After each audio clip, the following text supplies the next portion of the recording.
క్లాస్టల్ accountancy numerical problems solutions సమర్పిస్తున్నవారు edxit.com. ఈ వీడియోలో మేము ఏమి ఇవ్వబోతున్నామంటే accounting for partnership basic concepts, distribution of profits solutions, problem 16 solution. మన ప్రాబ్లమ్ స్టేట్మెంట్ ఏంటంటే, on March 31st, 2000 XA, after the close of accounts, the capitals of Mountain, Hill and Rock stood in the books of the firm at 4 lakh rupees, 3 lakh rupees and 2 lakh rupees respectively. March 31st, 2000 XA నాడు అకౌంట్లని close చేసిన తర్వాత firm బుక్స్లో partner mountain, hill మరియు రాక్ల పెట్టుబడులు వచ్చేసి వరుసగా 4 lakh rupees, 3 lakh rupees మరియు 2 lakh rupees. Subsequently, it was discovered that the interest on capital at the rate of 10% per annum had been omitted. తర్వాత ఏం బయటపడిందంటే, క్యాపిటల్ మీద ఇంట్రెస్ట్ సంవత్సరానికి 10% చొప్పున ఉండాలి. దాన్ని విస్మరించడం జరిగింది. The profit for the year amounted to 1,50,000 rupees and the partners' drawings had been Mountain 20,000 rupees, Hill 15,000 rupees and Rock 10,000 rupees. సంవత్సరానికి ప్రాఫిట్ వచ్చేసి 1,50,000 రూపీస్ మరియు పార్ట్నర్ల డ్రాయింగ్స్ వచ్చేసి మౌంటైన్ 20,000 రూపీస్, హిల్ 15,000 రూపీస్ మరియు rock 10,000 rupees. Calculate the interest on capital. Capital మీద ఇంట్రెస్ట్ని calculate చేయండి. కాబట్టి ఈ ప్రాబ్లంలో మనల్ని క్యాపిటల్ మీద ఇంట్రెస్ట్ని క్యాలిక్యులేట్ చేయమని అడిగారు. అలాగే ఫర్మ్ యొక్క అకౌంటింగ్ బుక్స్ని March 31st, 2000 XA క్లోజ్ చేశారు అని కూడా ఇచ్చారు. తర్వాత ఆ రోజు నాటికి ముగ్గురు పార్ట్నర్ల క్యాపిటల్స్ వచ్చేసి వరుసగా 4 lakh rupees, 3 lakh rupees మరియు 2 lakh rupees అని కూడా ఇచ్చారు. ఆ తర్వాత క్యాపిటల్ మీద ఇంట్రెస్ట్ వచ్చేసి సంవత్సరానికి 10% చొప్పున అని కూడా ఇచ్చారు. ఇప్పుడు క్యాపిటల్ మీద ఇంట్రెస్ట్ని క్యాలిక్యులేట్ చేయడానికి మనం వాడే ఫార్ములా వచ్చేసి interest on capital is equal to opening capital multiplied with the interest rate upon 100. కాబట్టి మనకు ఓపెనింగ్ క్యాపిటల్ తెలిస్తే మనం క్యాపిటల్ మీద ఇంట్రెస్ట్ ఎంతో క్యాలిక్యులేట్ చేయొచ్చు. అయితే మనకు ప్రాబ్లంలో ఇచ్చిన క్యాపిటల్ వచ్చేసి క్లోజింగ్ క్యాపిటల్. ఇది ఓపెనింగ్ క్యాపిటల్ కాదు. అయితే మనం ఏం గాబరా పడాల్సిన అవసరం లేదు. మనం ఇప్పుడు కూడా ఓపెనింగ్ క్యాపిటల్ని కనుక్కొని దాని నుండి మనం క్యాపిటల్ మీద ఇంట్రెస్ట్ ఎంతో కనుక్కోవచ్చు. ఇప్పుడు మనకు ఓపెనింగ్ క్యాపిటల్ తెలిస్తే చూడండి, ఇక్కడ మనకి ఇంకా ఓపెనింగ్ క్యాపిటల్ ఎంతో తెలీదు. కానీ ఒకవేళ మనకు ఓపెనింగ్ క్యాపిటల్ తెలిస్తే మనం దానికి క్యాపిటల్ మీద అయ్యే ఇంట్రెస్ట్ని యాడ్ చేసి తర్వాత డ్రాయింగ్స్ని తీసేసి ఆ తర్వాత ప్రాఫిట్ షేర్ని యాడ్ చేస్తే మనకు క్లోజింగ్ క్యాపిటల్ వస్తుంది. అయితే మనకు ప్రాబ్లంలో ఏమిచ్చారంటే క్యాపిటల్ మీద ఇంట్రెస్ట్ని పరిగణించలేదు లేదా విస్మరించారు అని ఇచ్చారు. కాబట్టి ఇక్కడ మనం క్యాపిటల్ మీద ఇంట్రెస్ట్ని పరిగణనలోకి తీసుకోకుండా వదిలేద్దాం. తర్వాత డ్రాయింగ్స్ని తగ్గించి ప్రాఫిట్ షేర్ని కలుపుదాం. ఇప్పుడు మన లక్ష్యం వచ్చేసి క్లోజింగ్ క్యాపిటల్ని క్యాలిక్యులేట్ చేయడం కాదు కదా. మనం క్యాపిటల్ మీద ఇంట్రెస్ట్ని కనుక్కోవడానికి మనకు ఓపెనింగ్ క్యాపిటల్ ఎంతో తెలియాలి. కాబట్టి ఓపెనింగ్ క్యాపిటల్ని ఎడంవైపు ఉంచేసి ఈ డ్రాయింగ్స్ని కుడివైపు పంపిద్దాం. అలాగే ప్రాఫిట్ షేర్ని కూడా కుడివైపు పంపిద్దాం. ఇప్పుడు ఈ ఫార్ములా ఏమవుతుందంటే, opening capital is equal to closing capital add drawings less profit share. చూడండి, ఇక్కడ ఎడంవైపు మనం డ్రాయింగ్స్ని తగ్గిస్తున్నాం. కాబట్టి మనం ఈ డ్రాయింగ్స్ని కుడివైపుకు పంపిస్తే మనం డ్రాయింగ్స్ని యాడ్ చేయాలి. అలాగే మనం ఎడంవైపు ప్రాఫిట్ షేర్ని యాడ్ చేస్తున్నాం. కాబట్టి మనం ఈ ప్రాఫిట్ షేర్ని కుడివైపు పంపిస్తే మనం దాన్ని లెస్ చేయాలి. కాబట్టి ఓపెనింగ్ క్యాపిటల్ని కనుక్కోవడానికి మనకు క్లోజింగ్ క్యాపిటల్, డ్రాయింగ్స్, ఆ తర్వాత ప్రతి పార్ట్నర్ ప్రాఫిట్ షేర్ ఎంతో తెలియాలి. ఇప్పుడు మనకు ప్రాబ్లంలో ఏమిచ్చారంటే పార్ట్నర్ల క్లోజింగ్ క్యాపిటల్స్ వచ్చేసి వరుసగా 4 lakh rupees, 3 lakh rupees మరియు 2 lakh rupees అని ఇచ్చారు. అలాగే వాళ్ళ డ్రాయింగ్స్ వచ్చేసి వరుసగా 20,000 rupees, 15,000 rupees మరియు 10,000 rupees అని కూడా ఇచ్చారు. ఈ రెండు విలువల్ని మనకు నేరుగా ఇచ్చారు. అయితే మనకు ప్రాఫిట్ షేర్ ఎంతో నేరుగా ఇవ్వలేదు. అయితే దానికి బదులుగా మనకు ఈ సంవత్సరంలో వచ్చిన ప్రాఫిట్ వచ్చేసి 1,50,000 rupees అని ఇచ్చారు. దీని నుండి మనం ప్రాఫిట్ షేర్ కనుక్కోవాలి.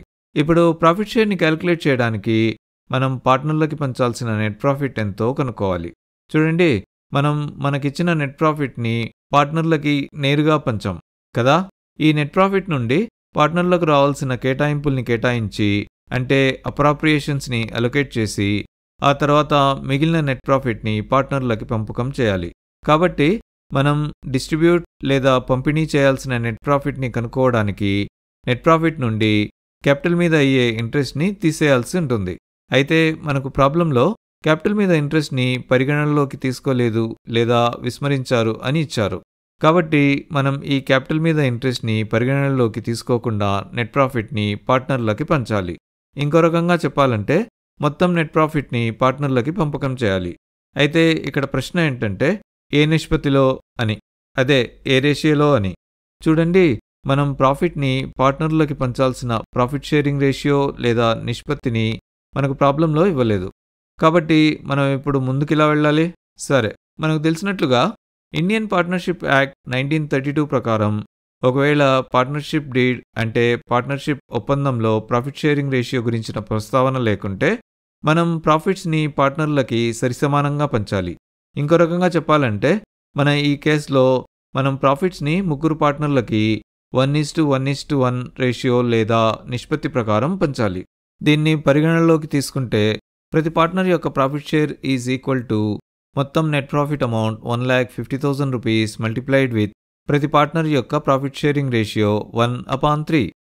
ఇప్పుడు 3తో క్యాన్సిల్ చేస్తే 3 1s are 3 50,000s are. ఈ క్యాల్కులేషన్ యొక్క రిజల్టింగ్ వాల్యూ వచ్చేసి 50,000 రూపీస్. సో ఇప్పుడు మనం ఓపెనింగ్ క్యాపిటల్, ఆ తర్వాత క్యాపిటల్ మీద ఇంట్రెస్ట్లని కనుక్కోవడానికి మనకు కావాల్సిన వివరాలన్నీ మన దగ్గర ఉన్నాయి. సో ముందు క్యాపిటల్ మీద అయ్యే ఇంట్రెస్ట్ యొక్క క్యాల్కులేషన్ అని ఒక హెడింగ్ని రాద్దాం. తర్వాత ఒక టేబుల్లో amount in rupees partner mountain కోసం అని ఒక కాలం, amount in rupees partner hill కోసం అని ఒక కాలం, ఆ తర్వాత amount in rupees partner rock కోసం అని ఒక చివరి కాలం ప్రిపేర్ చేద్దాం. ముందు ప్రతి పార్ట్నర్ యొక్క క్లోజింగ్ క్యాపిటల్ని రాద్దాము. మీకు గుర్తు చేయడానికి మళ్ళీ చెప్తున్నా, మనకు ప్రాబ్లంలో ప్రతి పార్ట్నర్ క్లోజింగ్ క్యాపిటల్ వచ్చేసి 4 lakh రూపీస్, 3 lakh రూపీస్ మరియు 2 lakh రూపీస్ అని ఇచ్చారు. ఈ విలువల్ని మన టేబుల్లో రాద్దాం. 4 lakh rupees, 3 lakh rupees, 2 lakh rupees.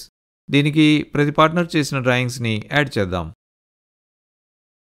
మీకు గుర్తు చేయడానికి మళ్ళీ చెప్తున్నా, మనకు ప్రాబ్లంలో ప్రతి పార్ట్నర్ డ్రాయింగ్స్ వచ్చేసి 20,000 రూపీస్, 15,000 రూపీస్ మరియు 10,000 రూపీస్ అని ఇచ్చారు.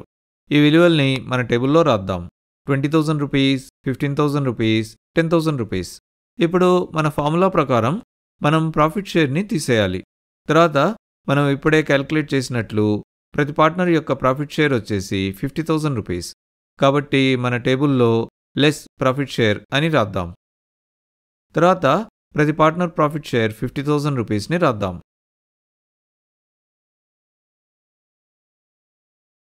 ఇప్పుడు మనం ఓపెనింగ్ క్యాపిటల్ని క్యాల్కులేట్ చేయడానికి ఇక్కడ మనకు కావాల్సిన సమాచారం అంతా సమకూరింది.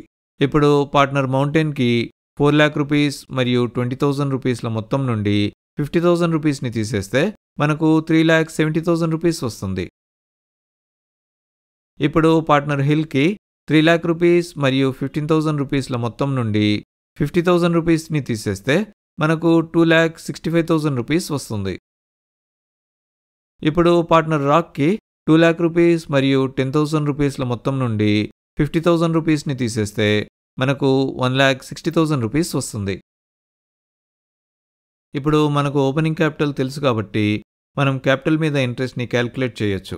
మీకు గుర్తు చేయడానికి మళ్ళీ చెబుతున్నా, క్యాపిటల్ మీద ఇంట్రెస్ట్ని క్యాల్కులేట్ చేయాల్సిన ఫార్ములా ఇక్కడ చెప్పిన ప్రకారం ఇవ్వబడింది. Interest on capital is equal to opening capital multiplied with the interest rate on capital upon 100. అలాగే క్యాపిటల్ మీద ఇంట్రెస్ట్ వచ్చేసి సంవత్సరానికి 10% చొప్పున.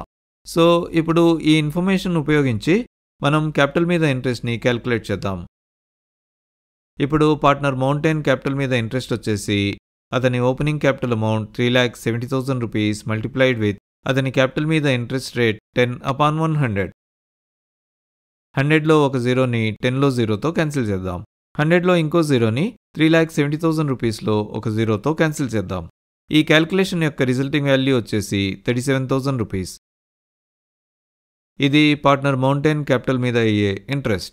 ఇప్పుడు పార్ట్నర్ హిల్ క్యాపిటల్ మీద ఇంట్రెస్ట్ వచ్చేసి అతని opening capital amount 2,65,000 rupees multiplied with అతని క్యాపిటల్ మీద ఇంట్రెస్ట్ రేట్ 10/100.